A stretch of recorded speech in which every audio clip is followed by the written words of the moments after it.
Hello guys. आज हम पितृपक्ष के महत्व को जानेंगे।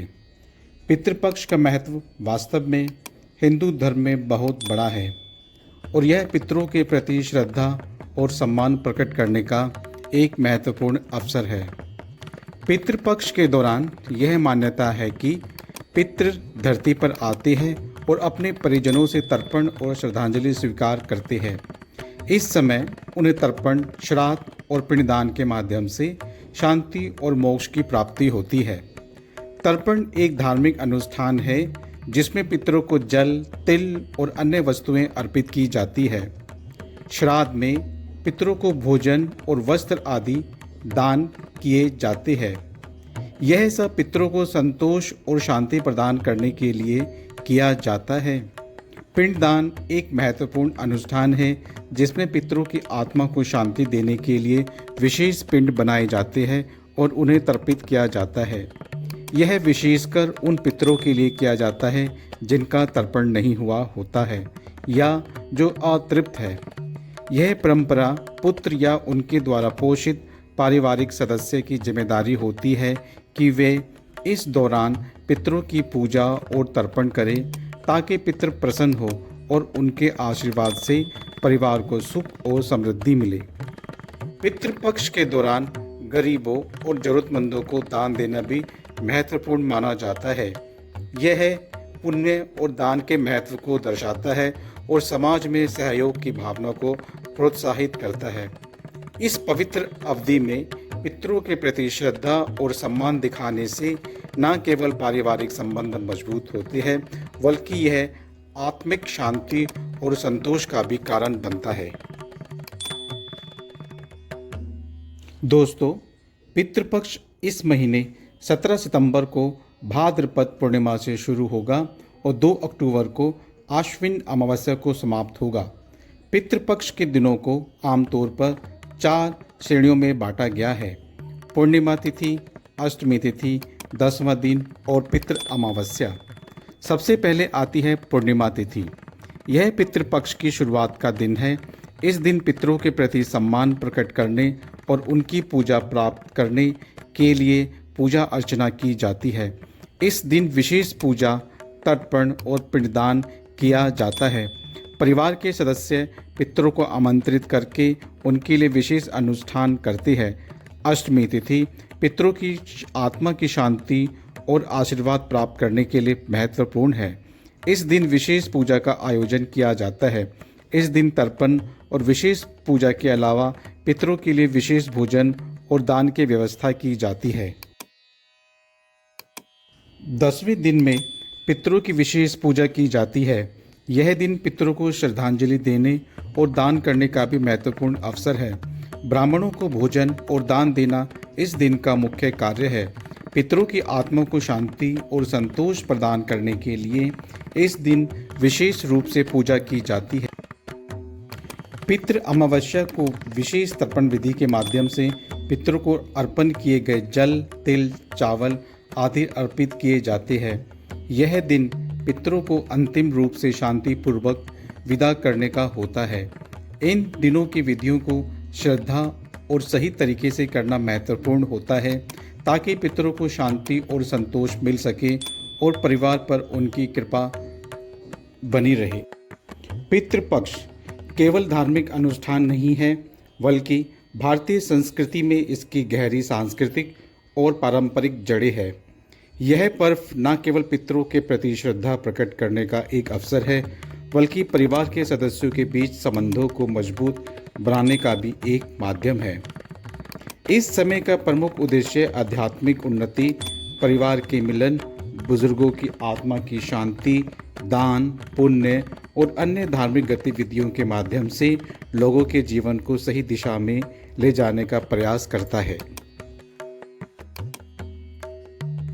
अक्सर लोग इस दौरान कुछ सामान्य गलती करते हैं जिनसे उन्हें बचना चाहिए। पितृपक्ष के दिनों में पूजा और तर्पण को शुद्ध और स्वच्छ स्थान पर ही करना चाहिए। इस दौरान व्रत और नियमों का पालन करना अत्यंत महत्वपूर्ण है। पूजा और तर्पण के लिए तिल, जल, दूध और विशेष पकवान को सही प्रकार में ही प्रयोग करना चाहिए। दोस्तों, श्राद्ध के पीछे एक प्राचीन और प्रेरणादायक कथा है जो इस अनुष्ठान की महत्ता को दर्शाती है। कथा के अनुसार राजा शेषन एक धर्मनिष्ठ और समर्पित राजा थे। वह हमेशा धर्म और सत्य के मार्ग पर चलते थे और अपने राज्य की भलाई के लिए प्रतिबद्ध थे। एक बार राजा शेषन ने अपने पितरों की आत्मा की शांति के लिए कठोर तपस्या करने का निर्णय लिया। उन्होंने पितरों को प्रसन्न करने और उनकी आत्मा की शांति के लिए लगातार 12 वर्षों तक कठिन तपस्या की। उन्होंने सिर्फ फल फूल खाकर और प्रार्थना करके तपस्या की।